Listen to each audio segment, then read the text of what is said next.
কোরআন research foundation বিগত 10-12 বছর ধরে আমি চিন্তা ভাবনা করছি যে আসলে তারা কি বলছে। আমি এখান থেকে অনেক বিষয়গুলি আমি জেনেছি, যেগুলি আমার জীবনের অনেক বন্ধ দুয়ার খুলে দিয়েছে জ্ঞানের রাজ্যের। আলহামদুলিল্লাহ রাব্বিল আলামিন, ওয়াসসালাতু ওয়াসসালামু আলা রাসূলিহিল কারীম ওয়া আলা আলিহি ওয়া সাহবিহি আজমাইন। আজকের এই খতিব ও ওলামা মাশায়েখ মতবিনিময় সভার প্রধান অতিথি, বিশেষ অতিথিবৃন্দ এবং সম্মানিত ওলামায়ে কেরাম, আসসালামু আলাইকুম রাহমাতুল্লাহি ওয়া বারাকাতুহু। আমি আজকের খুবই আনন্দিত যে দীর্ঘদিন পর এই ফাউন্ডেশনে আসার এবং আপনাদের সাথে দেখা করার সুযোগ দান করেছেন। এই জন্য আল্লাহর শুকর আদায় করছি, আলহামদুলিল্লাহ। আউযু বিল্লাহি মিনাশ শাইতানির রাজীম, বিসমিল্লাহির রহমানির রহিম। আল্লাযীনা ইসতামিউনাল কাওলা ফায়াত্তাবিউনা আহসানাহু উলাইকাল্লাযীনা হাদাহুমুল্লাহ ওয়া উলাইকা হুম উলুল আলবাব।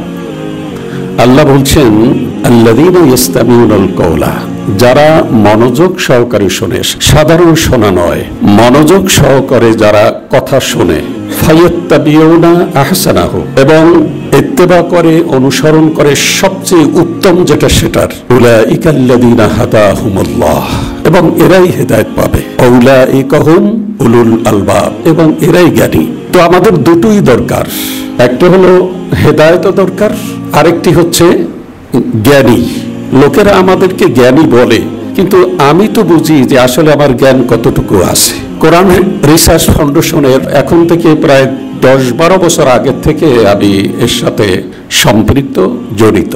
আমি এখান থেকে একটি বিষয় আমি নিয়েছি, সেটা হচ্ছে যে আল্লাহ আমাকে জ্ঞান দিয়েছেন, সেই জ্ঞানকে কাজে লাগাতে হবে। এখন কাজে যদি আমরা লাগাতে যাই তাহলে কি কি করণীয়, এই বিষয়গুলি আমি এখান থেকে নিয়েছি। যার কারণে আপনাদের দিকে তাকিয়ে আসি, এটা মনে করবেন না যে আমি আপনাদেরকে খুব ভালো করে দেখছি। না, আপনাদেরকে অনেক সময় আমি সন্দেহের চোখেও দেখি। কারণ হচ্ছে যে আপনাদের সম্পর্কে আমার ধারণা নেই। যেহেতু আমি জ্ঞানকে একটা সফলতার শীর্ষে পৌঁছে দেওয়ার জন্যে প্রাণান্তকার প্রচেষ্টা চালিয়ে যাচ্ছি, যার কারণে কারো কথা শুনে লাভ দেওয়া, কারো কথা শুনে আবেগে উচ্ছ্বাসে গলে যাওয়া, এটা যেন আমাদের মধ্যে না থাকে। কারণ যারা জ্ঞানী তারা অগ্রপশ্চাৎ চিন্তা ভাবনা না করে সামনের দিকে এগোয় না। যার কারণে আমি কোরআন রিসার্চ ফাউন্ডেশন বিগত 10-12 বছর ধরে আমি চিন্তা ভাবনা করছি যে আসলে তারা কি বলছে। আমি এখান থেকে অনেক বিষয়গুলি আমি জেনেছি, যেগুলি আমার জীবনের অনেক বন্ধ দুয়ার খুলে দিয়েছে জ্ঞানের রাজ্যের। সুতরাং আপনারা এসেছেন, আপনাদেরকে অসংখ্য ধন্যবাদ। সব কথাগুলি মনোযোগ সহকারে শুনবেন, আমল করবেন, ইত্তেবা করবেন, সবচেয়ে যেটা ভালো সেটা। এখন এই ভালো এবং মন্দ বাদ বিচার করতে হলে আপনাদেরকে এই যে জ্ঞানের আকল, এর তালাটা খুলে দিতে হবে। যে আমাদের অন্তরে কিন্তু তালা লাগিয়ে দিয়েছি, এখন এই তালা খোলার জন্যই মূলত এই আয়োজন, এই প্রোগ্রাম। তবে এই তালা খোলার মালিক কিন্তু স্যার নয়, তিনি নন। এই তালা খোলার মালিক একমাত্র আল্লাহ এবং আপনার ইচ্ছা। আপনি যদি চান যে আমি জ্ঞানী হব, কোরআন ভালোভাবে বুঝবো, তাহলে অবশ্যই আপনি পথ পাবেন। কারণ পৃথিবীতে যত কাফের বেঈমান যত মানুষ আছে, সমস্ত মানুষকে আল্লাহ রেজেক দিয়ে, নিয়ামত দিয়ে তাদেরকে বাঁচিয়ে রেখেছেন, কিন্তু একটি জিনিস না চাইতে আল্লাহ দিবেন না, সেটা হলো হেদায়াত। এই জন্যই আল্লাহ বলছেন, আল্লাযীনা ইসতামিউনাল কাওলা ফায়াত্তাবিউনা আহসানাহু উলাইকাল্লাযীনা হাদাহুমুল্লাহ ওয়া উলাইকা হুম উলুল আলবাব। আপনারা মনোযোগ সহকারে শুনবেন সব কথা, আমল করবেন যেটা উত্তম, তাহলে আমরা হেদায়েত পাবো এবং জ্ঞানী হতে পারবো।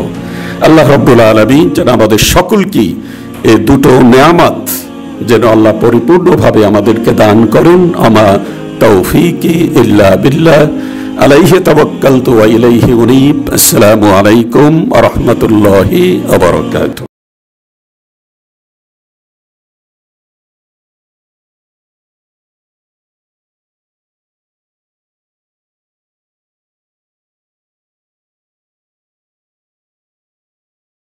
কিতাব পড়েন তাহলে ছাত্রে ছাত্রে আপনার ভুল সে ধরিয়ে দিবে। এই জন্য ভ্যাকুয়াম সৃষ্টি করেন। আমরা মনে করি যে আমি সবচেয়ে বড় আলেম, আর আমাদের বদ অভ্যাস হচ্ছে যে সকলে কারো কথাই শুনবো না। অনেক সময় আমাদের রুচিতেও বাদ দিয়ে যে আমরা এত বড় বড় আলেম, একজন ডাক্তার, তার কথা শুনতে হবে আমাদের। আমি মনে করি, আমি একটা কলেজে চাকরি করি, এখন চাকরি আছে, তো আমি যত শিক্ষক আছে আমি চিন্তা করলাম 2 জন শিক্ষক আমি দেখলাম যে এরা আমার চাইতে বড় আলেম। একজন হচ্ছেন কেমিস্ট্রি আর একজন হচ্ছে ফিজিক্স। কারণ এরা আল্লাহর সৃষ্টি নৈপুণ্যতা সম্পর্কে আমার চাই অনেক অনেক বেশি জানেন। কারণ তারা আল্লাহর সৃষ্টির কুশলতা, আল্লাহ কিভাবে এই দুনিয়াকে পরিচালিত করছেন, কিভাবে কাজগুলি হচ্ছে, আমার চেয়ে অনেক বেশি তারা জানেন। এই জন্য